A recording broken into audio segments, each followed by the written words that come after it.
Assalamualaikum dan salam sejahtera. Berita perdana edisi Sabtu 2 Oktober bersama saya Nurul Hidayah Nawai. Saya Ivan Toh, paparan utama malam ini.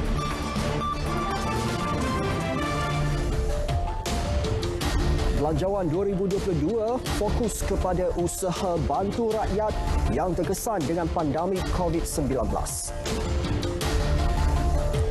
Lebih 86% populasi dewasa sudah lengkap vaksinasi.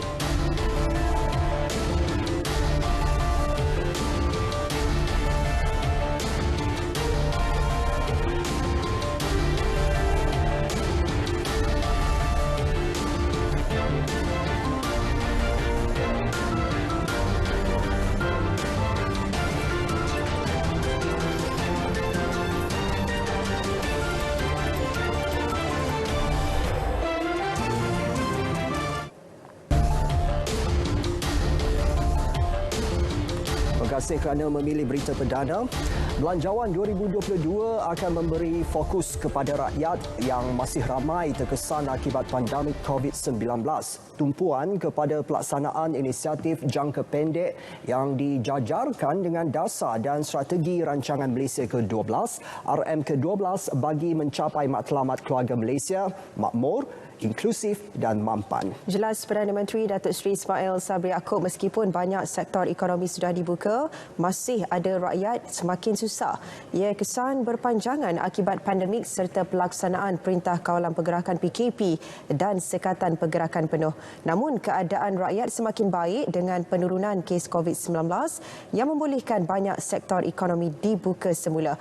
Malah beliau menjangkakan semua sektor boleh dibuka menjelang Disember depan. Situasi di wilayah Persekutuan Kuala Lumpur dan Selangor juga semakin pulih dengan peralihan ke fasa 3 Pelan Pemulihan Negara. Mengambil contoh ekonomi di Lembah Kelang yang disifatkan menjadi tumpuan di Malaysia, Datuk Seri Ismail Sabri berkata pembukaan perniagaan dan kilang satu perubahan positif untuk rakyat. Berhubung pelaksanaan RM ke-12, kerajaan meletakkan sasaran optimistik mengambil kira strategi dan transformasi yang akan dilaksanakan. COVID-19 memberi kesan kepada pertumbuhan ekonomi dunia yang menguncup sebanyak 3.2% pada 2020. Kesannya sepanjang Rancangan Malaysia ke-11, keluaran dalam negara kasar KDNK berkembang pada kadar purata 2.7% setahun, kurang daripada sasaran asal.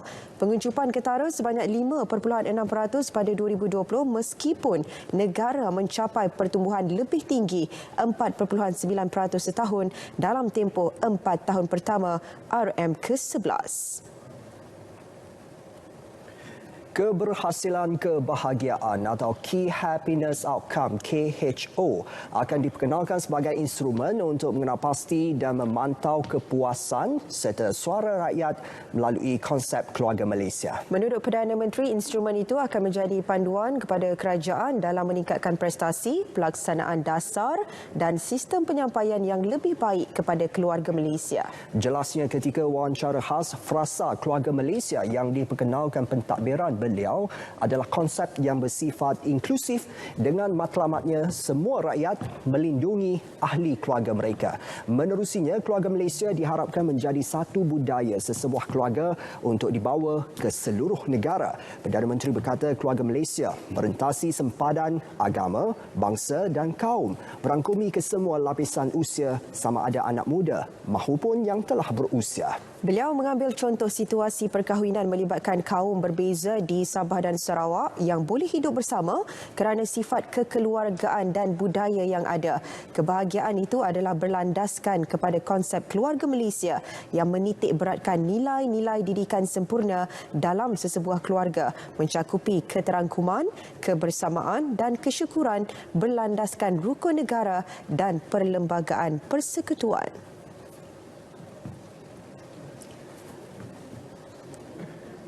Pandangan rakyat terhadap prestasi menteri-menteri yang dimuat naik menerusi media sosial akan turut diambil kira sebagai pemakahan sempena pencapaian awal tempoh 100 hari pertama perkhidmatan mereka. Menurut Perdana Menteri, terdapat pelbagai kaedah yang boleh digunakan untuk mendapat maklum balas dan analisis sentimen ramai terhadap menteri seperti kajian sikap rakyat terhadap menteri sejak memegang jawatan atau menerusi kajian profesional.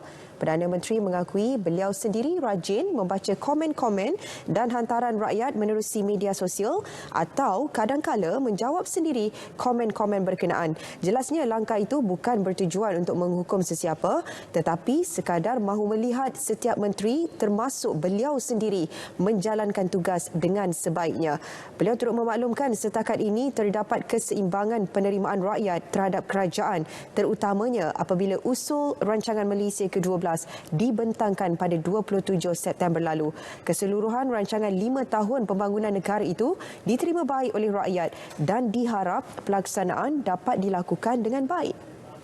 Lebih 86% populasi dewasa telah melengkapkan vaksinasi mereka. Menteri Kesihatan Khairi Jamaluddin dalam status di Twitternya menyebut hanya kira-kira 4% diperlukan untuk kerajaan menarik semula larangan rentas negeri. Bagaimanapun Khairi menasihatkan agar setiap rakyat mainkan peranan dan tanggungjawab terhadap tindakan masing-masing. Ini kerana lebih banyak kelonggaran yang bakal diberikan, lebih banyak pergerakan dan aktiviti berkumpulan akan dapat dilakukan. Mereka yang mengalami simptom perlu segera melakukan ujian saringan melalui kit kendiri dan sekiranya positif, segera lakukan pengasingan. Mengenai vaksinasi kepada remaja berumur 12 hingga 17 tahun, usaha itu akan terus diperluas. Sehingga semalam, 50.4% remaja telah menerima suntikan dos pertama, manakala 2.3% telah melengkapkan suntikan vaksin masing-masing. Dalam perkembangan berkaitan, Khairi memaklumkan bahawa Malaysia sudah memulakan rundingan untuk mendapatkan ubat-ubatan berkesan menjelang peralihan ke fasa endemik COVID-19.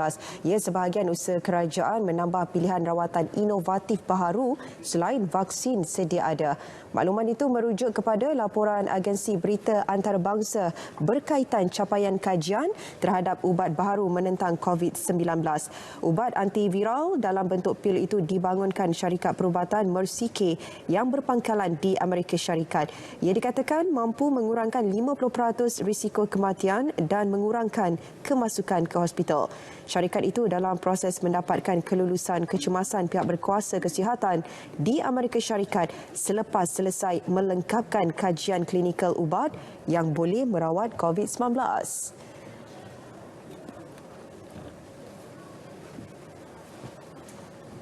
Ya, secara keseluruhan lebih 20.317 juta individu atau 86.8% daripada populasi dewasa telah melengkapkan suntikan vaksin COVID-19. 94.2% atau lebih 22.059 juta individu dewasa sudah menerima sekurang-kurangnya satu dos vaksin. Dan semalam 237,245 dos suntikan vaksin telah diberikan melibatkan 103,021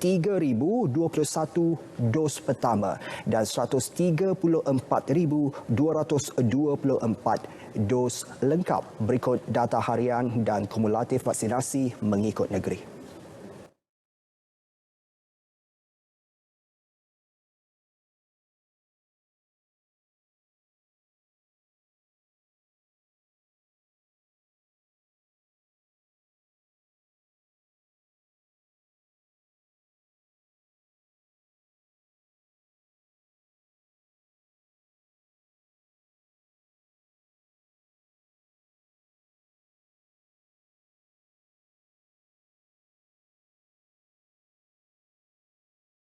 Jumlah kes baharu COVID-19 hari ini sedikit berkurang kepada 10,915, turun 974 kes daripada 11,889 kes semalam.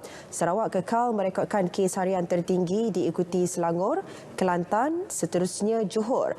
Berikut statistik kes harian COVID-19 mengikut negeri.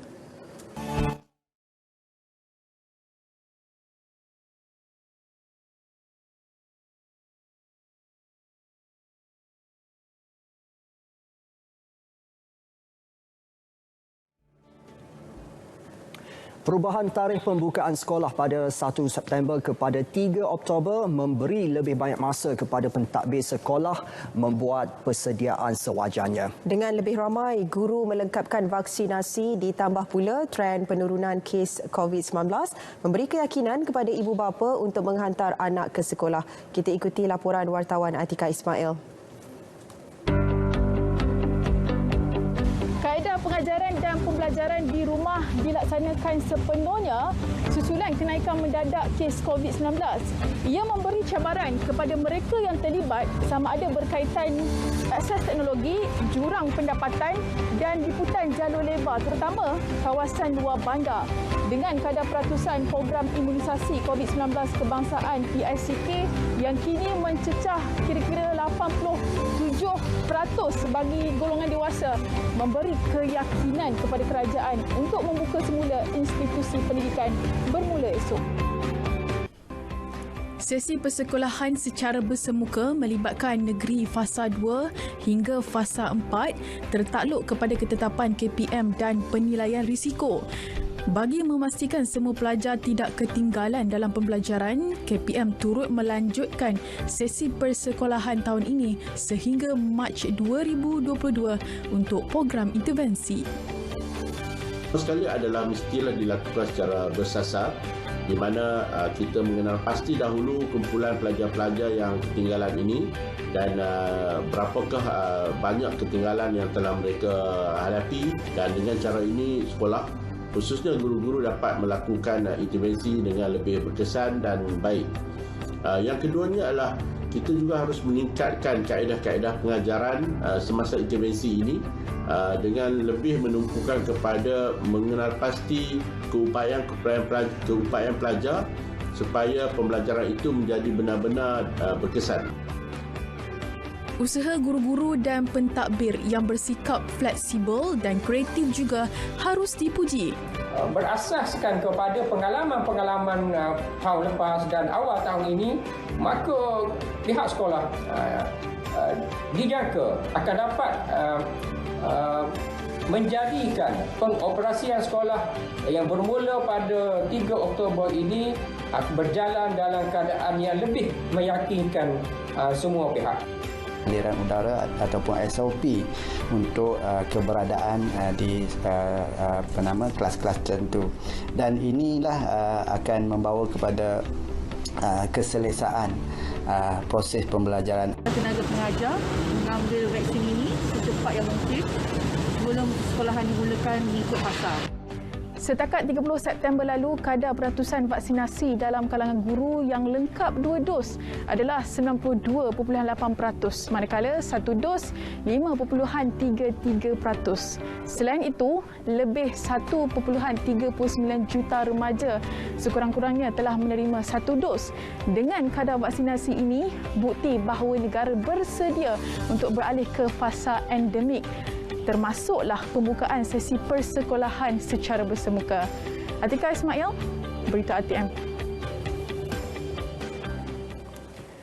Majlis Amanah Rakyat MARA melalui anak syarikatnya MARA Liners yang berhad akan terus memberikan perkhidmatan terbaik kepada penduduk di luar bandar. Menteri Pembangunan Luar Bandar Datuk Seri Mazir Khalid berkata MARA Liners sentiasa membantu masyarakat luar bandar dalam menyediakan pengangkutan perkhidmatan awam. Ujar beliau, MARA Liner mengambil tanggungjawab menghubungkan masyarakat terutama di kawasan pedalaman yang sukar mendapatkan perkhidmatan bas. Yang paling penting sekali adalah bagaimana kita dapat membantu untuk masyarakat di luar bandar ni dalam perkhidmatan pengangkutan awam yang boleh kita kira bahawa dianya boleh standing juga di kawasan bandar. Jadi ini hasrat dan matlamat dalam Kementerian Pembangunan Luar Bandar. Maknanya kita provide the service. Maknanya ini tanggungjawab sosial yang kena dibagi kepada rakyat. Harga masih harga lama, tapi bas kena baru. Jadi bas baru tapi harga lama dan tambang lama. Tapi kita kena bagi tanggungjawab sosial ni, kita kena bagi kepada rakyat di luar bandar. Sehingga kini terdapat hampir 400 buah bas Maraliner yang memberi pelbagai jenis perkhidmatan dan kemudahan di seluruh negara. Beliau bercakap pada sidang media selepas penyerahan bas Maraliner di Kuala Nerang, Padang Terap, Kedah. Ia bagi perjalanan di kawasan luar bandar di Terminal Bas Naka dan sebuah lagi bas ekspres bagi perjalanan Kuala Nerang, Kuala Lumpur.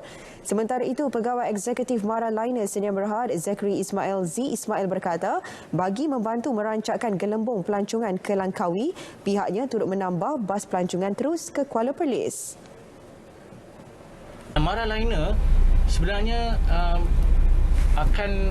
Maraliner sebenarnya support travel bubble di Langkawi itu. Bayangkan kalau sebelum ni trip kita hanya lebih kurang 3 ataupun 4 trip seminggu, kami dah tambah kepada 174 laluan trip seminggu ke Langkawi melalui Kuala Perlis.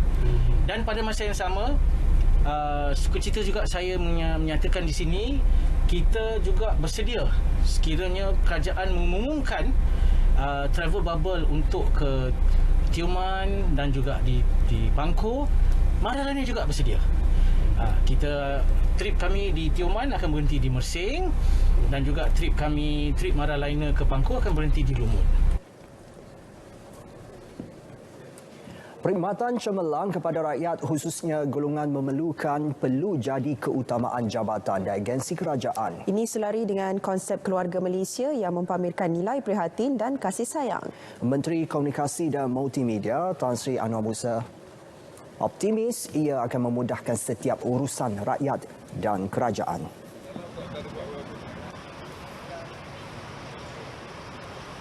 Sebagai sebuah kerajaan keluarga Malaysia yang kita kata ingin mengamalkan budaya prihatin, kita kena jadikan ini sebagai satu cara harian kita. Agensi kerajaan mesti friendly, jabatan-jabatan kerajaan mesti friendly supaya rakyat rasa mudah untuk berurusan dengan kerajaan. Beliau meninjau kebun Hijrah Warrior yang diusahakan Gelandangan Pusat Transformasi Gelandangan Anjung Kelana, Taman Desa di Ibu Negara.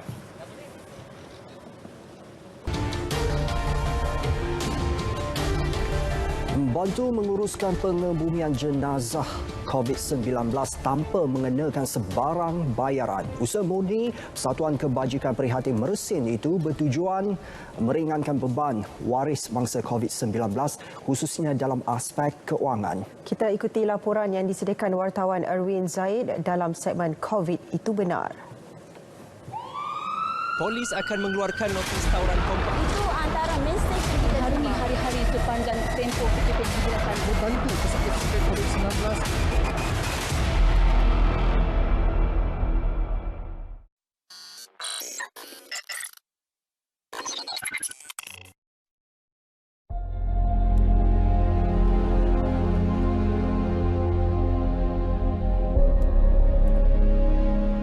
Nama saya Muhammad Syahrul Nizam bin Zainal, pengasas Persatuan Kebajikan Prihatin Mersing. Persatuan Kebajikan Prihatin Mersing telah berusaha untuk membantu masyarakat di sekitar daerah Mersing khususnya bagi kita membantu mangsa-mangsa COVID, terutamanya yang meninggal dunia untuk dikebumikan. Assalamualaikum. InsyaAllah kita akan uruskan. InsyaAllah. Terima kasih.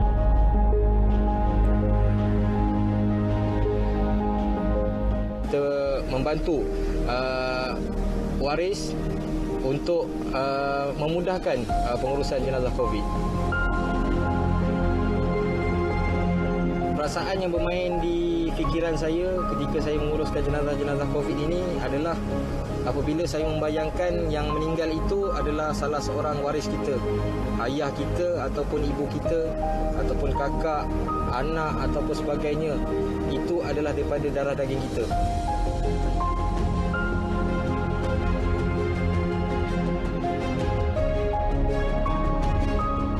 Bagi Persatuan Kebajikan Prihatin Mersing, kami lebih terbuka kepada percuma.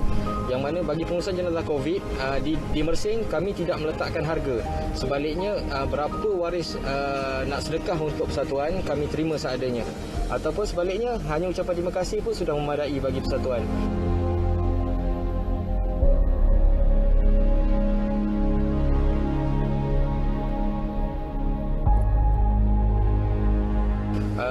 kami lebih kepada membantu mereka-mereka yang memerlukan.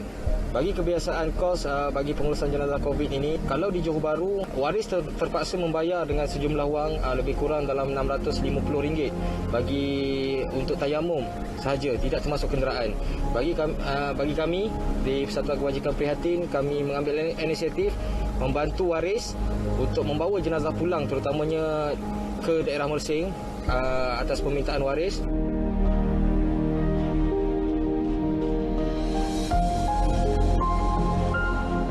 Antara kekangan dan juga cabaran ketika kami menguruskan jenazah COVID ini adalah yang paling ketara adalah memakai PPE selama 9 jam, iaitu perjalanan daripada Hospital Sultanah Aminah Johor Bahru ke Bacok, Kelantan, ke Bacok, negeri Kelantan. Itu memang satu cabaran yang amat kami tidak boleh lupakan. Ianya merupakan satu kenangan juga untuk kami, yang mana kami terpaksa memakai PPE selama 9 jam tanpa kami boleh minum, tanpa kami boleh makan, tanpa kami boleh berhenti, dengan berpakaian PPE, dengan jalan yang gelap gelita, dengan ujian yang berada di tengah-tengah jalan dan juga sebagainya. Memang dahsyat. Memang orang kata siapa yang boleh tahan, bolehlah. Yang tak boleh tahan, harap maklum.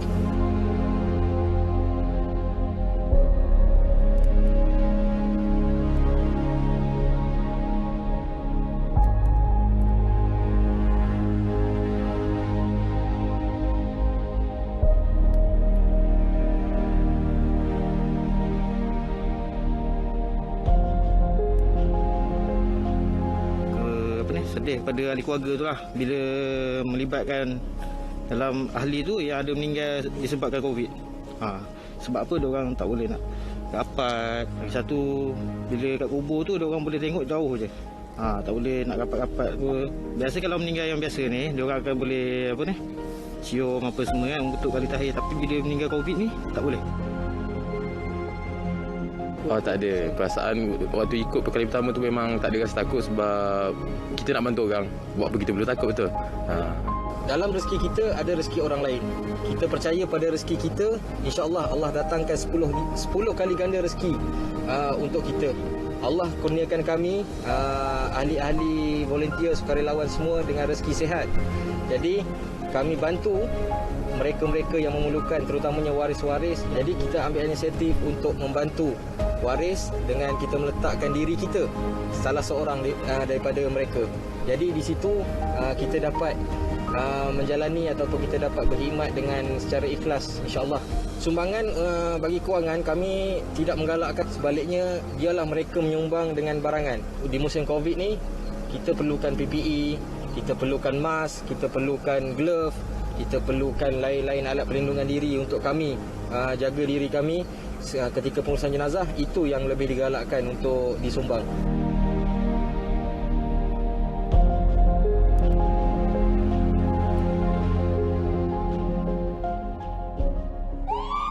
Polis akan mengeluarkan notis tawaran kompensasi. Itu antara mesej yang kita terima hari-hari sepanjang tempoh kita berjelasan. Membantu pesakit COVID-19.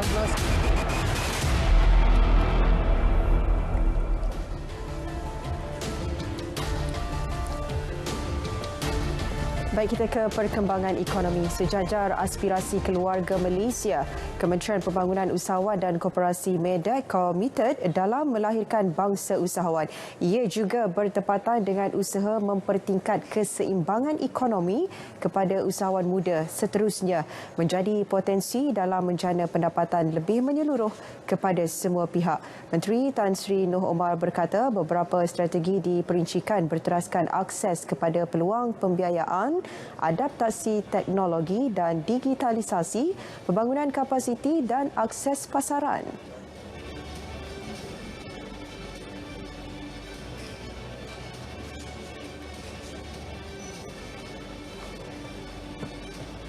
Di mana salah satu pendekatan yang saya buat di Medan ialah setiap peserta kursus mestilah terus menjadi usahawan.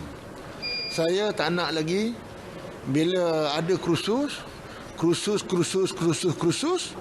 lepas tu tak ada makna, ke mana pergi. Jadi apa yang saya rasa, kalau kursus itu dibuat oleh MEDAK, kata sekian buat. Habis saja kursus, mestilah dia diberi peluang terus menjadi usahawan.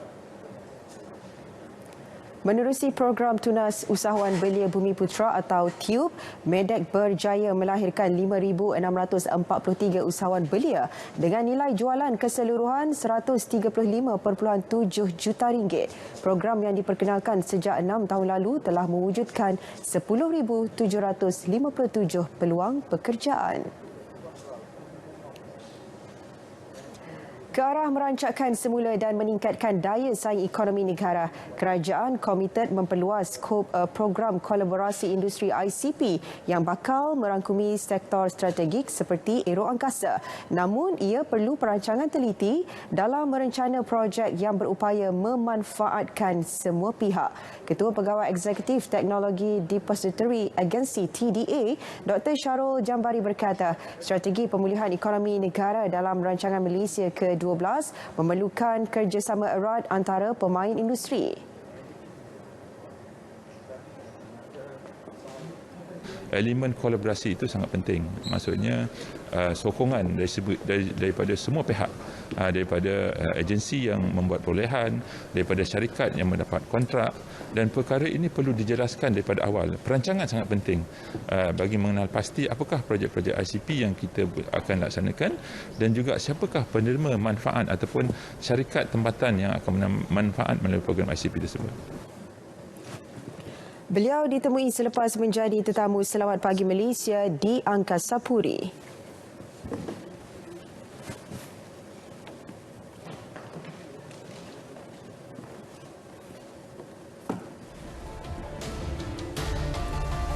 Berita perdana kita teruskan dengan segmen sukan. Kita bersama rakan penyampai Syairul Islam. Silakan.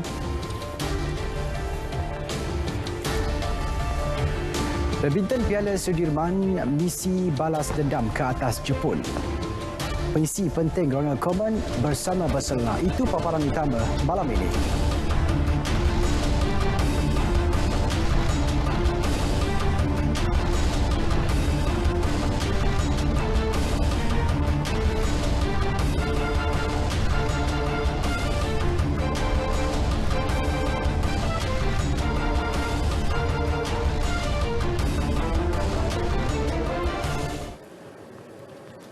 Assalamualaikum, salam sejahtera bersama saya Syairul Islam dalam edisi Sukan. Sukan kita mulakan dengan perkembangan Badminton Piala Sudirman 2021.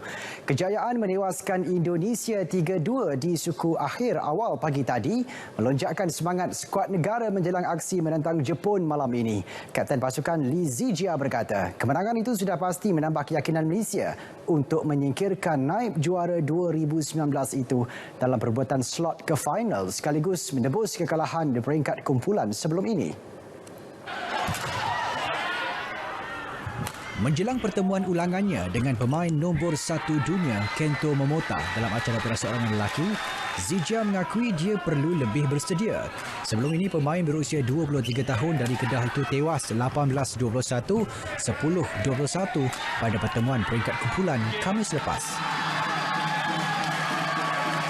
Of course, saya akan try my best dan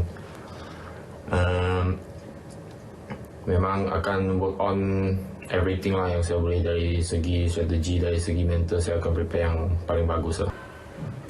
Zijia turut memuji semangat juang yang dipamerkan rakan sepasukan, terutama beregu campuran negara Hu Pangron, Chia Yisi yang mengejut pasangan nombor 4 dunia Pravin Jordan Melati Oktavianti. Turut mencuri tumpuan persembahan beregu muda wanita Perlitan Amtina yang memberi saingan sengit kepada pemenang pingat emas Olimpik Tokyo 2020 Tricia Poli Apriani Rahayu.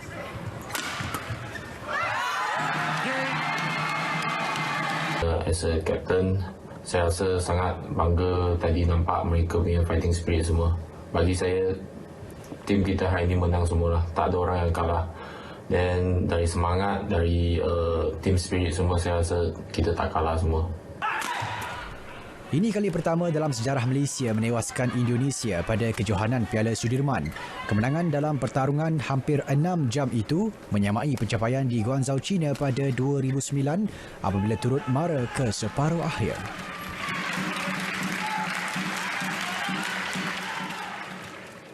Beralih ke saingan Piala Malaysia, Hajat Kelantan United FC KUFC mencatat kemenangan pertama masih tidak kesampaian. Ini selepas mereka tewas 0-1 di tangan juara Liga Premier Negeri Sembilan FC dalam aksi kumpulan C di Kota Baru. Sebelum ini, skuad yang diberi jolokan Kijang Hijau itu tumpas 0-3 kepada Kedah Darul Aman FC pada aksi pembukaan Isnin lepas. Awal babak pertama menyaksikan permainan seimbang dipamerkan kedua-dua pasukan dengan saling berbalas serangan. Namun kegagalan menyempurnakan setiap peluang menyaksikan tiada sebarang jaringan dicipta sehingga waktu rehat. Bersambung babak kedua, permainan lebih banyak didominasi Negeri Sembilan melalui beberapa gerakan menarik ke pintu gol tuan rumah namun gagal disudahkan dengan baik. Masuki minit ke-81, kekebalan pintu gol Kelantan United akhirnya dibolosi melalui jaringan sendiri pemain pertahanan Evan Wensley hasil percubaan pemain gantian pelawat Muhammad Faris Daniel Mat Nasir. Jaringan tunggal itu kekal sehingga tamat permainan, sekaligus memberikan 3 mata penting buat pasukan kendalian K. Devon. Keputusan itu menyaksikan skuad Kelantan United kekal di tangga terbawah tanpa sebarang mata, manakala Negeri Sembilan di tangga ketiga dengan 3 mata. Sukan hoki, skuad senior lelaki negara menutup aksi keempat Siri Jelajah United Kingdom 2021 dengan kemenangan 3-1 ke atas Beeston HC di Pusat Hoki Nottingham awal pagi tadi. Ini perlawanan terakhir skuad negara menentang pasukan berstatus kelab dalam jelajah tersebut. Pada aksi tersebut, Muhammad Razi Rahim beraksi cemerlang dengan meledakkan hat-trick menerusi pukulan sudut penalti pada minit ke-12, 35 dan 42. Manakala jaringan tunggal Beeston HC juga menerusi pukulan sudut penalti yang terhasil pada minit ke-18. Sebanyak 10 perlawanan diatur buat Spirit Tigers bagi siri jelajah persahabatan ini dan kesemua 4 pertemuan dengan pasukan berstatus kelab berakhir dengan 1 kemenangan, 2 seri dan 1 tewas. Baki 6 perlawanan seterusnya, skuad kendalian Arul Zevaraj itu akan berdepan skuad kebangsaan Ireland, Wales dan Perancis. Aksi tersebut akan dimulakan dengan menentang Ireland pada awal pagi Rabu ini.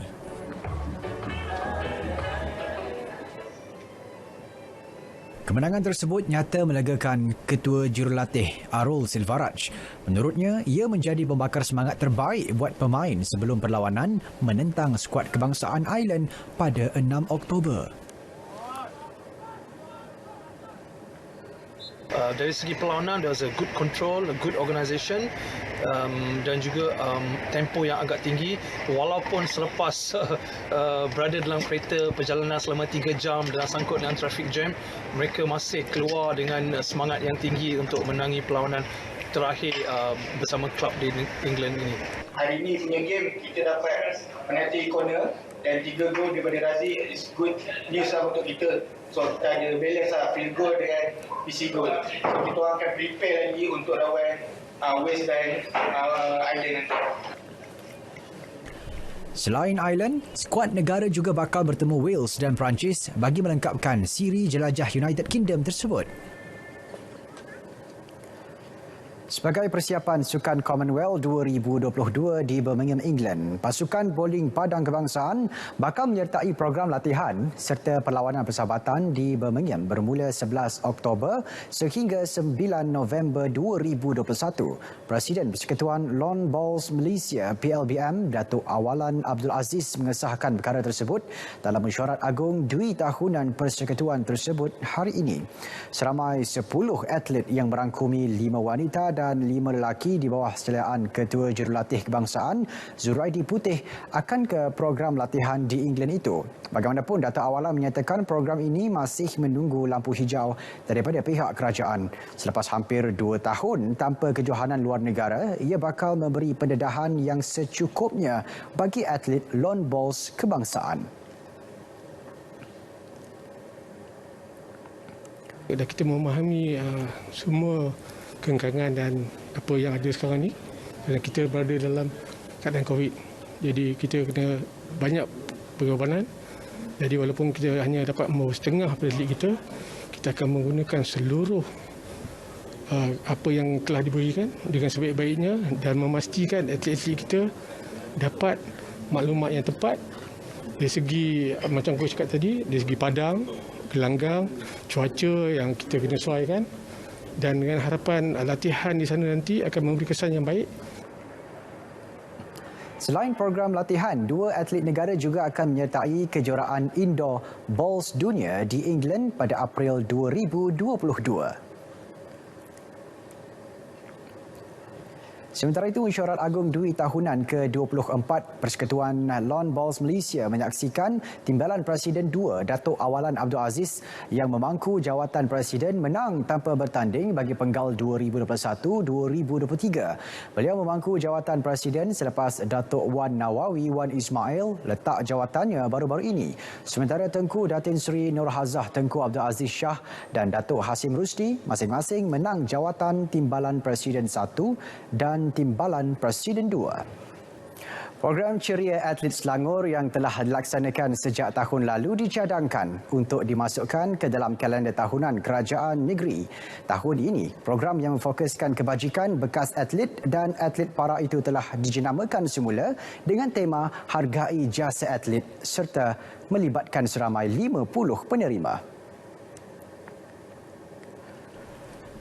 Exco Generasi Muda Sukan dan Modal Insan Negeri Selangor, Muhammad Khairuddin Osman berkata, pihaknya akan meneruskan inisiatif tersebut untuk tahun-tahun akan datang bagi menghargai jasa atlet dan bekas atlet, tidak kira normal mahupun kelainan upaya. Kita akan teruskan, insyaAllah kita akan teruskan program ini. Selagi keperluan ada, kita akan teruskan mendekati atlet kita. Tidak kira normal ataupun para. Tapi tahun ini kita fokus para. Peruntukan hampir 200,000 bagi tahun ini disalurkan dalam bentuk baik pulih kediaman, kelengkapan rumah dan keperluan peribadi. Sementara itu, Pengerusi Yayasan Kebajikan Atlet Kebangsaan YAKIB, Datuk Nurul Arifin Abdul Majid berharap program seperti ini dapat dicontohi negeri-negeri lain. Kerajaan negeri lain saya mengharap sangatlah mereka menggunakanlah peluang-peluang ini untuk membantu bekas atlet dan bekas para atlet yang kebanyakan ini memang dalam rekod kita dalam ada dekat 3,000 ahli dalam 80% adalah B40.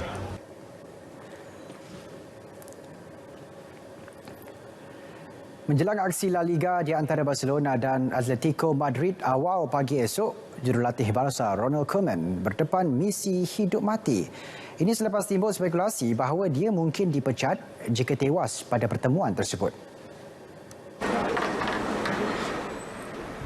Koeman sebelum ini dikritik hebat susulan kekalahan mengejut 0-3 kepada Benfica pada aksi Liga Juara-Juara Eropah sekaligus menyaksikan klub Catalan itu gagal mengutip sebarang mata dalam 2 perlawanan kumpulan. Dengan prestasi hambar dipamerkan dalam saingan La Liga, masa depan pengendali dari Belanda itu di Camp Nou kini dalam bahaya. Lebih-lebih lagi jika pasukannya kalah kepada Atletico awal pagi nanti. Sejak ketiadaan Lionel Messi, Barca seakan hilang arah. Selepas mengharungi 6 perlawanan Liga, Barca menduduki tangga ke-6, 5 mata di belakang pendahulu Real Madrid yang beraksi lebih 1 perlawanan. Pada pertemuan awal pagi esok, Koeman sekali lagi mengharapkan trio serangan mereka, Memphis Depay, Luke de Jong dan Felipe Coutinho sambil berharap Ansu Fati yang baru pulih daripada kecederaan sekali lagi menggegar jaring. Sederet edisi Sukan 2 Oktober 2021 melabuhkan tirainya. Saya Syahrul Islam. Assalamualaikum. Salam sukan buat semua.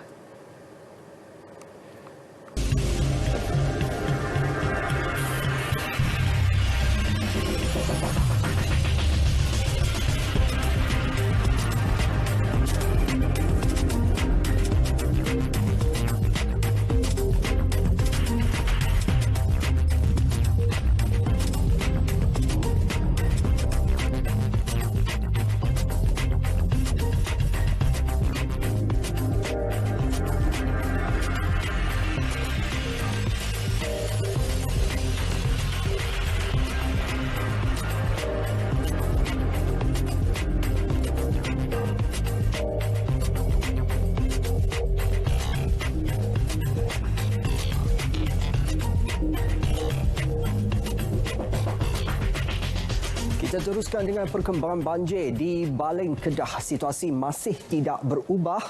121 keluarga daripada 352 penduduk terjejas banjir kekal ditempatkan di 14 PPS. Antaranya PPS SK Tanjung Pari menempatkan 8 keluarga, PPS SK Bayu 12 keluarga dan PPS SK Titi Gantung dihuni 11 keluarga. Banjir di kawasan tersebut berlaku sejak Selasa lalu akibat hujan lebat menyebabkan limpahan air dari Sungai Ketil. APM turut menasihatkan penduduk di daerah Kuala Muda berwaspada kerana dijangka berlakunya banjir susulan kejadian air pasang minggu depan.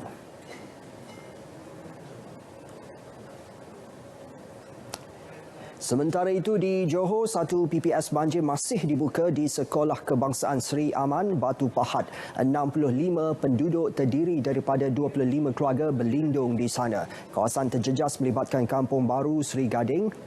Malah ada lokasi masih digenangi air kerana terletak di kawasan rendah. Di Labuan pula, 40 individu daripada 7 keluarga terpaksa dipindahkan ke PPS Dewan Kompleks JBPM. Di Ranca-Ranca, penduduk mengalami kerugian hampir RM200,000 termasuk 4 kenderaan tidak dapat diselamatkan. Menteri Wilayah Persekutuan Datuk Seri Dr. Shahidin Kasim sempat menyantuni penduduk terjejas dan menyerahkan sumbangan. Kawasan berkenaan kerap dilanda banjir sejak tahun 2015 akan dimasukkan ke dalam program Tempatan Banjir Jabatan Pengairan dan Saliran. Sementara di Sarawak pula, hujan berterusan sejak beberapa hari lalu menyebabkan kampung Long Busang berlaga di naiki air. Antara yang terjejas kuartus guru SK Long Busang. Adun Belaga Datuk Liwan Lagang berkata bantuan kepada penduduk terjejas akan disalurkan segera. Perbadanan Tambung Pendidikan Tinggi Nasional PTPTN melancarkan Bulan Menabung Simpan SSPN 2021 bersempena Hari Tabungan Sedunia yang disambut pada 31 Oktober setiap tahun. Mengekalkan tagline, "Jom jadi superhero anak anda." Majlis Pelancaran BMS 2021 disempurnakan pengerusi PTPTN Datuk Wan Saiful Wan Jan dan turut dihadiri Ketua Eksekutifnya Ahmad Dasuki Abdul Majid secara maya dengan tema baharu Galaksi. Menurut Datuk Wan Saiful, ia merupakan salah satu program yang telah dilaksana PTPTN bermula pada tahun 2018. Program promosi ini ke arah menjadikan produk simpan SSPN sebagai pilihan utama masyarakat untuk membuat penabungan dengan penawaran pelbagai keistimewaan.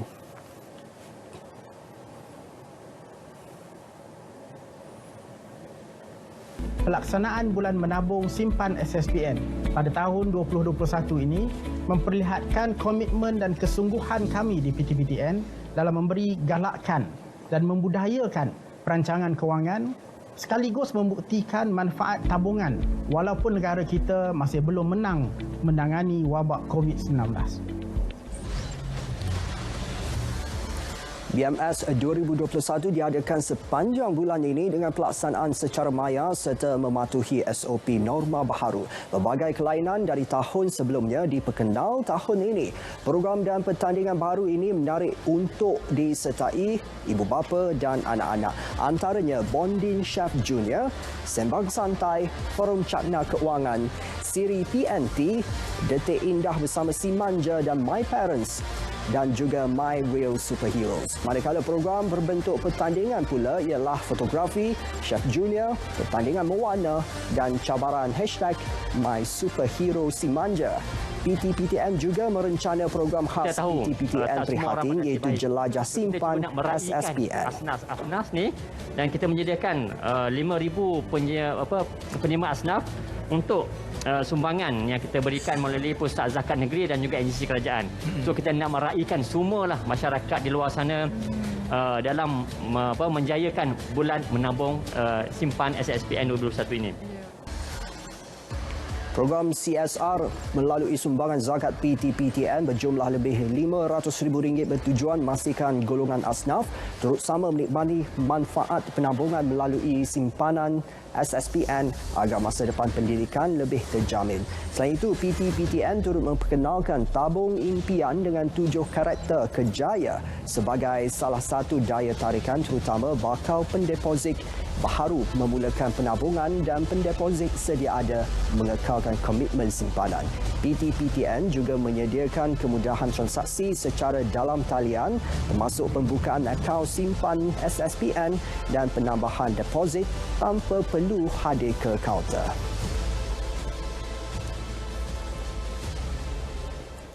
Ya, kira-kira 150 penduduk yang terbabit dalam kebakaran di Kampung Baru Cina, Bentong malam semalam ditempatkan sementara di sekolah berdekatan Pekan Karak. Kebakaran menyebabkan 48 buah rumah dan 8 kedai musnah, namun tidak melibatkan kemalangan jiwa. Menurut mangsa kebakaran, tiada apa yang dapat diselamatkan kerana api marak dengan cepat. Dan kejadian itu berlaku sekelip mata memusnahkan tempat tinggal dan sumber pencarian penduduk. Rumah sebuah dan kedai sini pun semua terbakar. Banyak dia. Ya. Rumah semua hancur. Hancur semua. Ini barang yang you bawa sekarang? Tak ada bawa apa-apa. Ni orang janji orang selamat lah. Pergi lalis jilan-jilan panggil orang naik bangun. Ada orang masih lagi nonton TV. Panggil orang bangun. Lepas itu sebelah orang bangun. Sampai balik saya pun sembuh air juga. Saya ingat nak padamkan air. Nak tolong? Mestilah. Kita nak selamatkan semua-semua. Kalau pakai satu lorong rumah, senanglah sikit. Ya.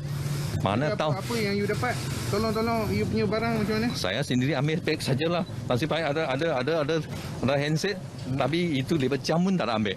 Jadi baju-baju? Baju tak ada, tinggal satu t-shirt satu ni macam slipper saja. Ini baju pagi, malam orang kasih.